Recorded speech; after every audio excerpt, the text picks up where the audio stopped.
এখন আপনাদের দেখাতে চলেছি কিভাবে আপনারা করবেন স্করপিয়ন পোজ। তো স্করপিয়ন পোস্টারের জন্য আপনারা নি বেন্ড করে বসবেন আর দুটো হাতের পাম্পসকে মাটিতে রাখবেন, পাম্পস এবং এলবো। মেক শিওর যেন পাম্পস আর এলবো প্যারালাল থাকে।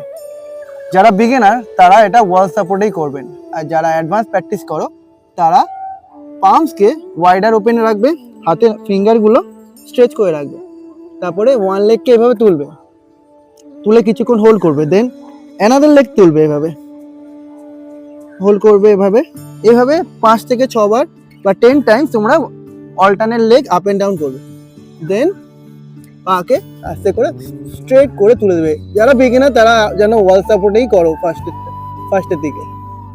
যখন ওয়াল সাপোর্টে তোমাদের ব্যালেন্স ইমপ্রুভ হবে, দেন তোমরা এভাবে উইদাউট এনি ওয়াল তোমরা হোল্ড করতে পারবে, ব্যালেন্স করতে পারবে। ব্যালেন্স করাটাই সব থেকে আগে দরকার। দেন ফোল্ড করবে লেগ, ফোল্ড করে যতটা হয় close to the head, top of the হেডের কাছে ফিট নিয়ে আসবে, আর এখানে ব্রিদিং থাকবে নর্মাল। ছাড়ার সময় স্ট্রেট করে ব্যাকরাসনে এসে অ্যান্ড দেন স্লোলি ফোল্ড করবে, আর লাস্ট এন্ড করবে অবশ্যই চাইল্ড পোজ।